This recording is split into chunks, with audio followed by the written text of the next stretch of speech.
YouTube, I'm David Vaucher and welcome to day 33 of my 6-month life transformation chronicle. It's Friday, it's the end of the week. Hopefully it's been productive for you. You've continued to work towards your goals and you've got something fun planned for the weekend. If you can't tell, it's actually a little bit darker than usual in here because I'm filming this rather than over lunchtime in the morning. I've got quite a busy day, and in the interest of knocking out as much as possible early, here I am doing this. And so it's going to be an interesting segue into the topic of today's video because it's close to the weekend, and so you probably hear me talk a lot about resting and taking it easy, right? And it's another weekend, but I've also done more. I've spoken to more people, and so I want to expand on that topic that I've talked about before.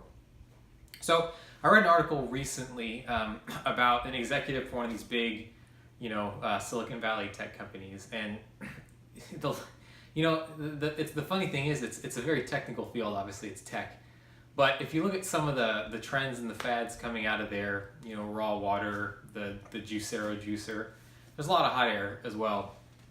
And so this executive made a quote, or said a quote, and this was an article about work-life balance, and he was throwing out all these terms that just really rubbed me the wrong way. Work-life balance, being in the moment's another one that I just cringe when I hear. But he said something like, sometimes you have to recharge, and for me, I get energy, going kayaking and hiking and, a list of outdoor activities. And it's fine. I mean, these are all fantastic things, and he's entitled to enjoy them, but the getting energy part from it just made no sense to me. I mean, by the physical definition of athletic activity, he was expending energy. Now, he may have gotten a temporary high from it, he might have gotten enjoyment out of it, but the only way you get energy is by taking in and then obviously taking in more than you consume. So the term just didn't make sense, and it just didn't sit well with me. And I think it's because it plays into this whole attitude that permeates the United States, right? I mean, tech is a big influential sector, so I think everyone kind of draws their cues from there. But it's this idea that you constantly have to be going. Even on your supposed time off, you have to be going.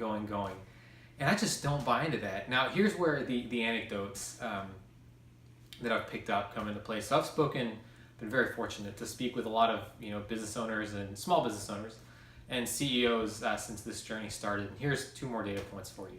So one of them I spoke with runs his own, it's a very small business. I think it's him and 2 other people, but he runs it and lives comfortably. He says he works about 3 days a week. Okay, that's data point 1.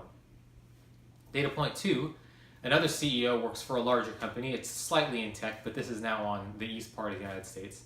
And he says that his ideal number for work-life balance is 30 hours a week. Think about that. Working 3 days a week, that's like 24 hours, and 30 days a week. And these are from very accomplished, smart people that do well.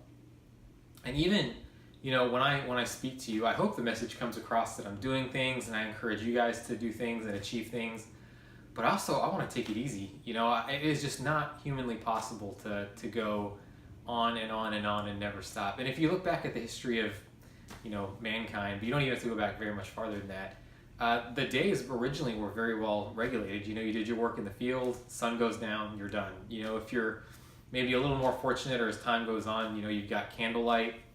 Other than that, you can't really do much other than go to sleep and wake up the next day. So this idea of going is very new, and I don't believe it's something that we're very adapted to. Now, that's not to say that you shouldn't be doing bursts when you want to. I get in the zone sometimes where I'm just working on my numbers or programming, and it feels good. But afterwards, once I step back from it, I think, whoa, I'm tired. It's time to take it easy. And so, over the course of this video series, really there's 2 things that I'm trying to get across, but I'm also trying to keep myself honest for. And that's doing good work, doing excellent work, working, to the point where you're happy to stop, and then taking an honest break and stopping.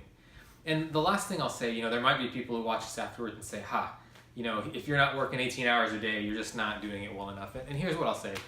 I've laid out this 6-month video series, and if at the end of the 6th month nothing happens, I've got no jobs, no prospects, nothing, I think an easy criticism would be to say, well, you just didn't spend enough time at it. And here's what my reply to that would be. I take very good care to do good work, and so it's mentally exhausting to do just one project, let alone 5, 6, 7 in a day. And so if I try and put more through, quality is going to suffer. And so then you're just chasing your tail and you're going down a vicious cycle. The other thing I'll say too is if in fact I'm at that point, my mistake would not have been to do more, it would have been to do differently, right? And so it's up to me every day to evaluate what is it that I'm doing, what are the results I'm getting, and if I'm not happy, then adjust them accordingly. So it's not about putting more inputs in, right? Because we get diminishing returns from that. It's about putting the right inputs in. So, very a very wordy way of saying, I'm going to take it easy this weekend. I hope you guys enjoy your weekend. Work a little bit of productivity in there, but otherwise, hope you have a great time. And I will catch up with you tomorrow on Saturday for day 34. Thank you so much.